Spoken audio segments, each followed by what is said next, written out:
धनतेरस के साथ ही दीपावली महापर्व की शुरुआत हो गई है। धनतेरस के मौके पर जयपुर की जौहरी बाजार में धन्वंतरी आयुर्वेद औषधालय में भगवान धन्वंतरी की पूजा अर्चना की जाएगी, जहां पर भगवान धन्वंतरी को आयुर्वेदिक चीजों से बना प्रसाद और पंचामृत चढ़ाया जाएगा।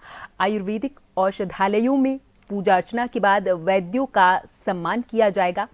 आयुर्वेद के जनक भगवान धन्वंतरी की पूजा कर उत्तम स्वास्थ्य की कामना की जाएगी। शास्त्रों में उत्तम स्वास्थ्य को ही असली धन माना गया है।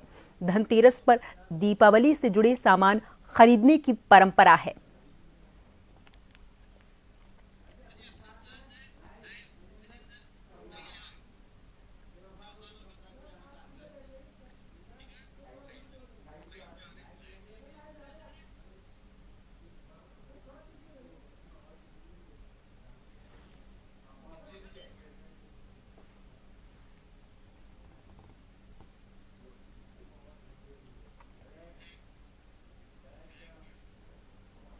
और इस पूरी खबर पर हमारे साथ त्योहार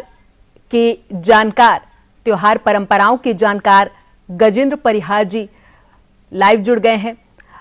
गजेंद्र परिहार जी, पहले तो बहुत बहुत स्वागत है जन टीवी पर आपका। धनतेरस की आपको बहुत बहुत शुभकामनाएं।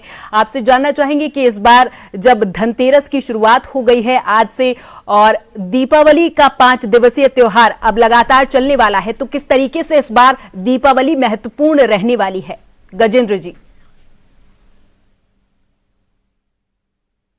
हेलो। हेलो। गजेंद्र परिहार जी, क्या आपको मेरी आवाज मिल पा रही है?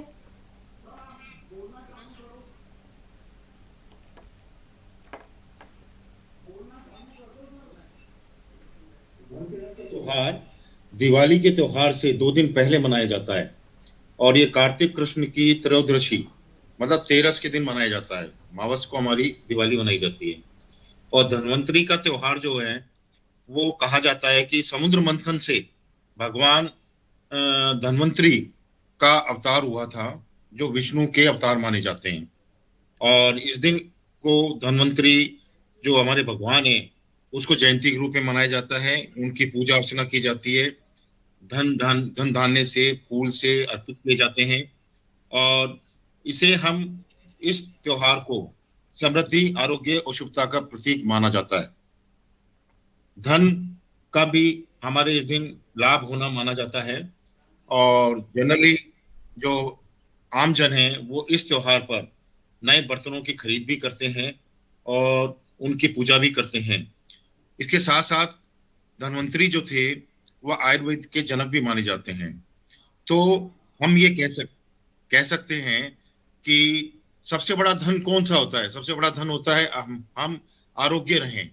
तो आयुर्वेद का जनक भी इनको माना जाता है, इसलिए हम ये मानते हैं कि इस दिन हमारे पास में धन धान्य की वृद्धि भी होती है, स्वास्थ्य की लाभ की भी कामना हम करते हैं। और होता क्या है कि बर्तन वगैरह भी हम खरीदते हैं तो देखिए उसके अंदर बर्तन जो होते हैं स्टील के आजकल ज्यादातर लोग खरीदते हैं, लेकिन स्टील भी क्या है, लोहे का ही एक उत्पाद माना जाता है, लोहे का ही एक रूप है। तो अच्छा ये है कि आप उस दिन पीतल के बर्तन खरीदें। और चांदी वगैरह का भी लेते हैं लोग, चांदी का सिक्का वगैरह या सोने वगैरह का लेते हैं। और अगर इतना आप जुटा सकते हैं तो पीतल के बर्तन लीजिए और उसका उपयोग करें। अच्छा जी। घर की साफ सफाई भी इस दिन लोग करते हैं, रंगाई पुताई भी करते हैं, जिससे घर को साफ सुंदर बनाया जा सकता है। और धनतेरस का त्योहार हमें स्वास्थ्य और धन के महत्व को समझने का अवसर प्रदान करता है और हमें अपने जीवन में सुख, समृद्धि और शांति की कामना करने का अवसर देता है। Thank you. ठीक है, बहुत बहुत धन्यवाद गजेंद्र जी तमाम जानकारी के लिए। आपसे बहुत कुछ सीखने को आज मिला है।